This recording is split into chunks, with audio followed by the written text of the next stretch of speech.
Oke, halo semuanya. Perkenalkan nama saya Surita Atmaja dari Fakultas Ekonomi jurusan Manajemen semester 3. Jadi pada kesempatan kali ini saya akan sedikit menyinggung materi mengenai SAR dan PPGD. Nah, sedikit saya jelaskan mengenai SAR.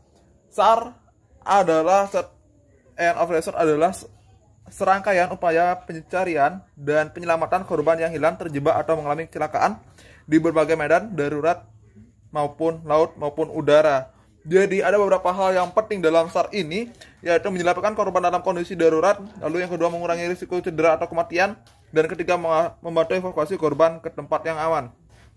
Jadi terkadang juga ketika kita melaksanakan SAR itu kita menemukan korban, misalkan nih ke gunung, korbannya tersesat di gunung, dan kita ketemu korbannya tetapi korbannya dalam keadaan pingsan. Apa yang kita lakukan ketika korbannya keadaan pingsan di gunung? Mungkin karena kelaparan dan segala macam. Jadi berikut ada beberapa hal yang bisa kita praktekkan. Oke, halo teman-teman. Kali ini kita akan melaksanakan praktek SAR secara langsung. Ini sebelah saya ada korban. Korban ini teman saya sendiri. Dan kita akan melakukan sebuah penolongan atau SAR pada korban yang pingsan di tempat yang memang tidak bagus untuk dia berbaring. Memang sudah ada tempat yang bagus. Tapi bagaimana cara kita mengangkat dia, untuk memindahkannya ke tempat yang lebih bagus untuk dia istirahat, mendapatkan nafas yang lebih baik, dan lain sebagainya. Disclaimer, hal yang saya lakukan ini itu sebaiknya tidak boleh dilakukan pada seseorang yang mengalami kecelakaan di mana ada benturan baik itu di tangannya, di kepala dan segala macam. Karena itu akan bersifat fatal. Karena benturan ketika kita melaksanakan hal yang salah itu jadi suatu menjadi menambah sakitnya dia jadinya. Jadi disclaimer, jangan pernah lakukan hal ini ketika orang itu lagi kecelakaan atau dan segala macam. Cuma untuk orang yang pingsan seperti korban saya ini, ada langkah yang bisa kita lakukan. Yang pertama, kita ada di bagian atasnya, angkat kepala, set, lalu tumpu dengan dua kaki. Lalu kita angkat badannya secara perlahan, tumpu. Tangan sang korban kita lipat seperti ini. Pastikan tangannya tidak goyang-goyang agar nanti ketika angkat tuh kita lebih mudah mengangkatnya. Mengangkat, kita masukkan tangan kita dulu, cari posisi tangan yang tepat dan yang kuat, seandainya yang kuat buat kita mengangkat korbannya. Setelah merasa cukup kuat, siapkan kuda-kuda untuk mengangkat dan angkat. Oke, jadi sudah seperti ini. Lutut kalian dipakai penyangga buat menahan sang korban. Berikutnya, tangan itu ada di kepala, di leher, agar memudahkan kita untuk mengangkat. Set, kaki itu naik ke depan. Kita pegang jangan sampai tubuh korbannya jatuh. Oke, terakhir, waduh ini berat sekali, ini kayak banyak dosa korbannya nih. Kita angkat dan pindahkan ke tempat yang aman. Oke.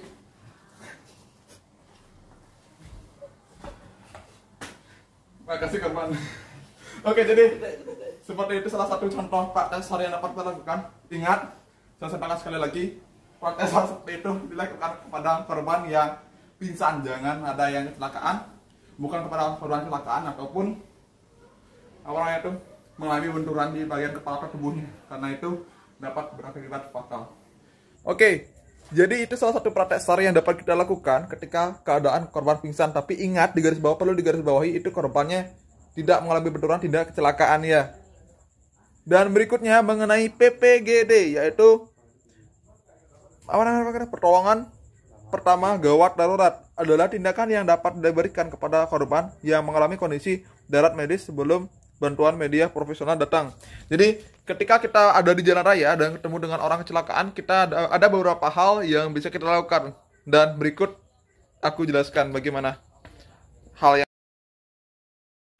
Oke teman-teman, berikutnya kita ada beberapa hal langkah yang kita bisa lakukan untuk menangani atau pertolongan pertama gawat darurat. Dan ini situasinya kita sebagai masyarakat umum dan tidak mengerti tentang hal-hal seperti ini. Kita tidak pernah menolong korban kecelakaan, korban yang jatuh segala macam. Jadi ada beberapa langkah yang dapat kita lakukan.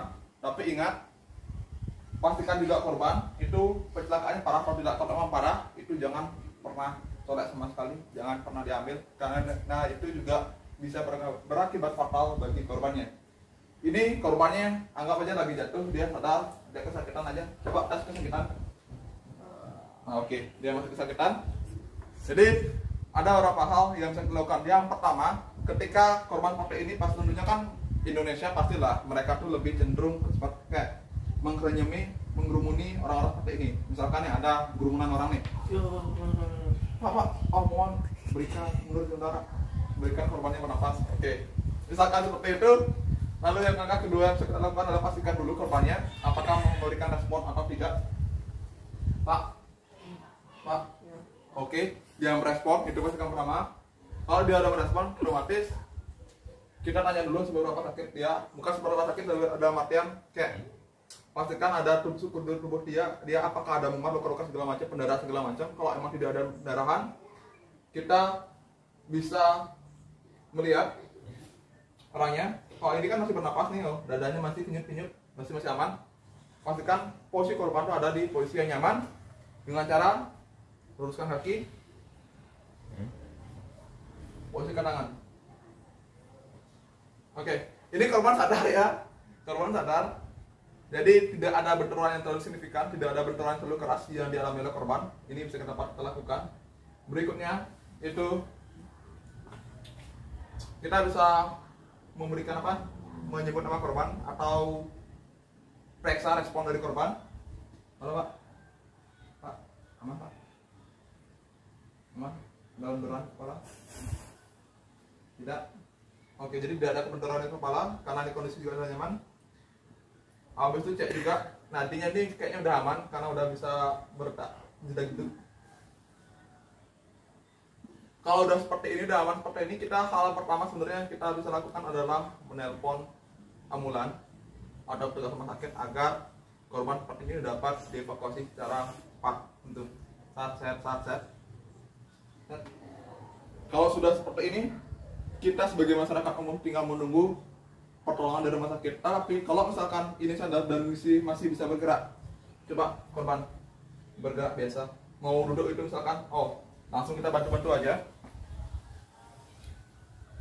Pastikan dia udah tenang dan tidak merasa syok, baru kita bisa beri minum. Gitu. Kalau udah tenang, baru bisa kita ajak bicara. Jangan dari awal kita ajak bicara, ntar aneh orangnya. Oke. Kalau misalkan ini tempatnya ada di lokasi yang tidak bagus, kita tanyakan dulu, Pak, ada yang sakit Pak? Bisa jalan? Kalau bisa jalan, biarkan dia jalan sendirinya. Bertanda, jadi ajak dia, rangkul dia supaya bisa berdiri. Proses rangkul segala macam, kita juga harus memastikan apakah lututnya juga ada patah tulang segala macam, memar segala macam, agar tidak membuat korban menjadi lambang sakit lagi. Jadi itu aja beberapa hal yang bisa kita lakukan. Sisanya tinggal menunggu tugas berwajib aja agar datang untuk membantu dia. Oke, sekian materi yang bisa saya sampaikan. Saya mohon maaf sebesar-besarnya jika ada salah kata-kata atau kata yang kurang berkenan. Dan di video mungkin ada beberapa part-part yang saya ketawa-ketawa bareng teman-teman. Mohon maaf. Dan saya ucapkan terima kasih. Saya tutup dengan Pramuka Santi. Om Santi, Om, salam harmoni dan salam Pramuka.